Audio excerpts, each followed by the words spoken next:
Oui, lorsque les autres commenceront à piquer du nez pour Roche, Gérard Gilly.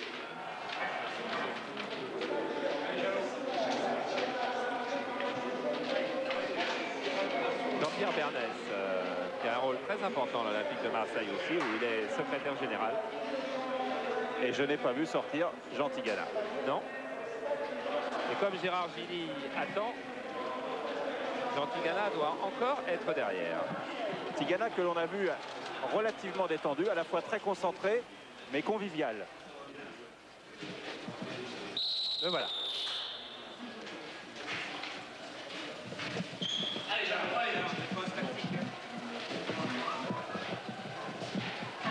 Jean Tigana qui aura aussi à être le patron de cette équipe, du moins celui qui devra transmettre la pensée de Gérard Gilly, celui qui devra apporter son expérience internationale, celui qui devra poser le jeu, celui qui aura en charge tout l'esprit de ce nouvel Olympique de Marseille, où je suis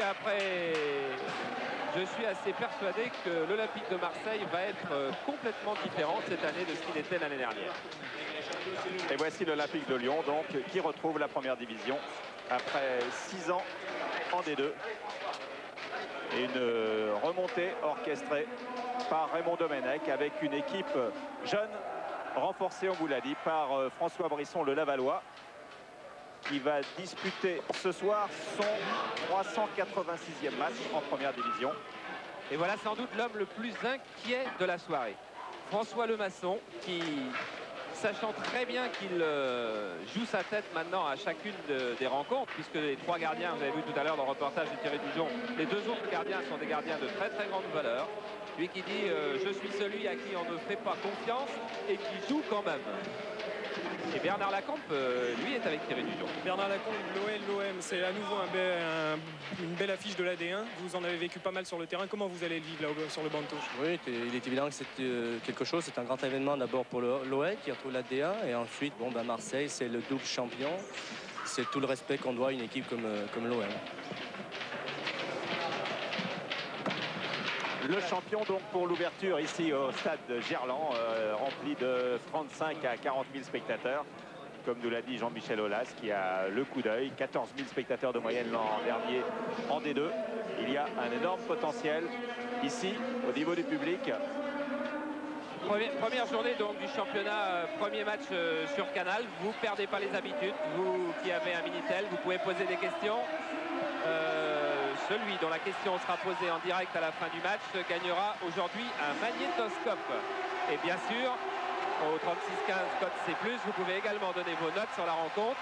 Et cette rencontre, apparemment, est très excitante, très piquante et pourrait peut-être nous valoir une première bonne note dès l'ouverture du championnat. En tout cas, il y a une très très forte envie de vivre cette rencontre de la part de tous ceux qui sont passionnés de football.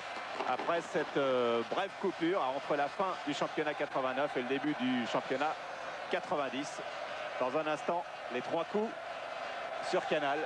On devrait d'ailleurs avoir un très très beau championnat. Donc ne pas oublier que dès demain, 9 autres rencontres.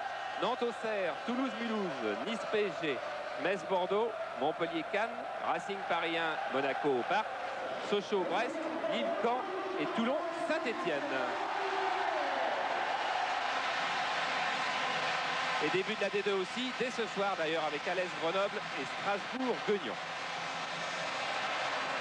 Et juste un mot encore pour vous dire, si vous aimez la boxe, d'abord à 5h30, il y a Tyson bien évidemment en direct, mais qu'à la mi-temps de notre match, nous allons vous montrer Holyfield Rodriguez, c'est-à-dire un combat de poids lourd assez détonnant. Jackie Collin qui retrouve donc la première division qu'il avait connue avec Sochaux, qu'il retrouve avec cette équipe de Lyon. Quand il avait quitté Sochaux pour Lyon, il y avait une clause dans son contrat. Il pouvait quitter Lyon si Lyon ne retrouvait pas la D1. Il n'a pas quitté Lyon et il est capitaine de Lyon ce soir pour ses grandes retrouvailles d'une des plus grandes métropoles françaises avec le football du plus haut niveau en France, avec Tigana de l'autre côté qui lui retrouve le stade de Gerland qu'il a connu comme joueur. Il a porté ce maillot lyonnais et il est de l'autre côté avec Marseille. C'est un challenge formidable pour moi, dit-il, ces 2 dernières années de carrière avec l'OM. J'ai toujours été fou de l'OM, dit Tigana, des Caillols. Et effectivement, il va apporter beaucoup à cette équipe marseillaise. Regardez quand même, il y avait quoi? Sur 4 mètres carrés de terrain, il y avait Amoros, il y avait Tigana, il y avait Moser, il y avait Sauzé. On va pas parler d'argent pendant ce match, mais il y en avait quand même pour très très cher. Et Jean-Pierre Papin qui a sans doute définitivement acquis ses galons de grand joueur international à la faveur de cette finale de la Coupe de France. Kabongo, je suis persuadé que vous pensez que Eugène Kabongo connaît la première division depuis très longtemps. Eh bien, Kabongo n'a jamais joué en première division du championnat de France. Lorsqu'il a été meilleur buteur, lorsqu'il a marqué beaucoup de buts et qu'on parlait beaucoup de lui, c'était en D2 avec le Racing, ou c'était à Anderlecht, ou c'était à Seraing, en Belgique. Mais c'est son premier match de D1. Et c'est lui qui va donner le coup d'envoi pour Lyon avec l'Argentin Garcia. Kabongo, Bouafia, Garcia, c'est l'attaque surnommée KGB ici par les Lyonnais.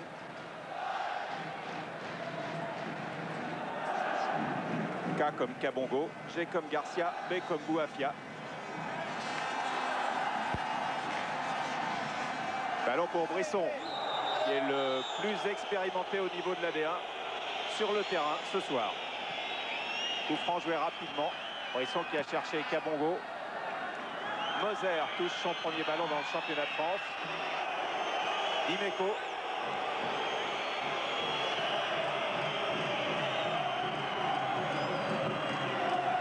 Alain Roche. Roche lance vers Cruis. Et première interception de McCarthy. McCarthy qui joue avec une cuisse bandée, car il a une élongation, au début d'élongation à la cuisse gauche. Il a également une très grosse ampoule sous un pied. Il ne s'est pas entraîné hier. Il est à coup sûr à court de préparation. D'autant plus que les Britanniques ont toujours des trêves relativement importantes. C'est pour ça d'ailleurs que Waddell ne joue pas. Waddell est complètement hors de forme, ou en tous les cas devrait l'être, car il a très très peu d'entraînement. Ballon perdu par Carmelo Bichich, qui était marqué par Knapp. Knapp qui a aussi une petite expérience de la D1. Il a joué à Strasbourg, il a joué à Mulhouse.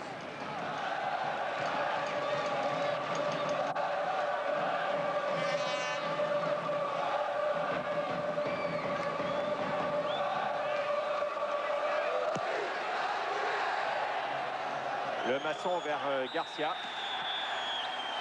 Et coup de sifflet de Michel Vautreau pour une faute de main. Et voilà Garcia qui paraît un petit peu enveloppé, Claudio Omar Garcia, qui en fait est un très très bon technicien. Alain Roche, Carlos Moser. On redonne à l'ex-bordelais Alain Roche. Roche continue avec Hérault. Ballon perdu par Hérault, Kabongo. Papin. Garcia. Garcia en dribble et faute de Jean-Pierre Papin sur l'Argentin. Et non pas le premier carton jaune de la saison, mais avertissement. Avertissement verbal de Michel Vautreau à Jean-Pierre Papin. On revoit Garcia qui partait bien en dribble au milieu de Hérault et Papin. Et énorme croc en jambe de Jean-Pierre Papin. Vous savez que le règlement sur les cartons jaunes a un petit peu changé. Auparavant, on avait un match de suspension automatique pour 2 cartons jaunes en 10 matchs. Cette année, ce sera pour 3 cartons jaunes en 10 matchs. Jackie Collin, Garcia, Papin. Belle déviation de Papin pour Amoros. Papin va peut-être, oui, il récupère avantage à Papin. Hérault pour la contre-attaque de l'OM avec Philippe Vercruis. Michich est à droite. Vercruis se retourne, cherche quelqu'un. Et il a un petit peu tardé. Et ses partenaires, il n'y a pas encore tous les automatismes. C'est normal avec une équipe qui connaît tellement de changements. Moser pour Dimeco, c'est pas fini pour l'OM. Dimeco, attention, sortie de Le Masson. Papin récupère, frappe de Papin. Non, pas le premier but encore du championnat. Et c'est Collin qui dégage pour l'Olympique de Lyon. Contre-attaque de Lyon soutenue par 40 000 spectateurs avec Garcia. Garcia qui talonne, interception de Tigana. Et à nouveau l'OM avec Jean Tigana. L'OM très sûr d'elle-même, très très technique dans la circulation de son ballon. Il va pas être facile de prendre le ballon aux Marseillais cette saison. On vient d'en avoir déjà une preuve. Vercruis, Moser, Roche.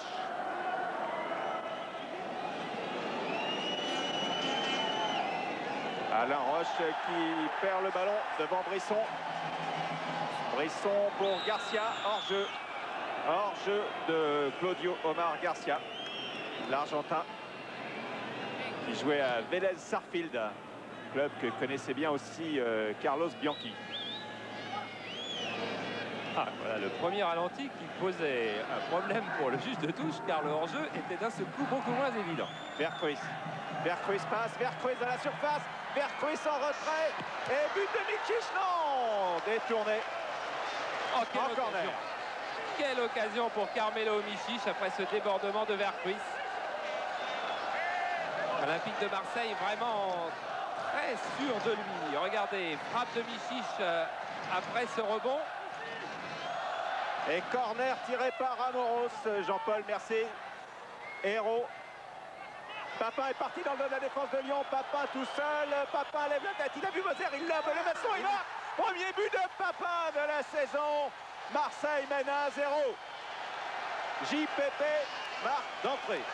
Et on pourrait presque dire avec une facilité assez incroyable, car pour la Marseille a attaqué 3 fois et c'était la 3e occasion de but. Regardez comme Moser est content. Et celle-là avec une incroyable facilité, car la remontée de la défense lyonnaise était assez catastrophique. Regardez Papin, il peut regarder au centre, car au centre il y a beaucoup de blancs et il peut choisir d'attendre l'anticipation de Le Maçon. Regardez, vous avez vu dans le but, il y avait Mikic et il y avait Moser qui était également monté. C'est fou ce que ce but a été marqué facilement. Un petit peu comme s'il y avait une grosse cylindrée face à une jeune équipe qui monte de D2, et c'est exactement le cas. Tout à fait. Tout à fait. Papin qui avait marqué 22 buts la saison passée. Il était numéro 1 du classement des buteurs. C'était son record. Et cette année, son objectif, c'est d'en marquer un de plus. Il en a donc encore 22 à marquer pour en mettre 23. Voilà Tigana. Papin qui a ouvert la saison, on ne peut mieux.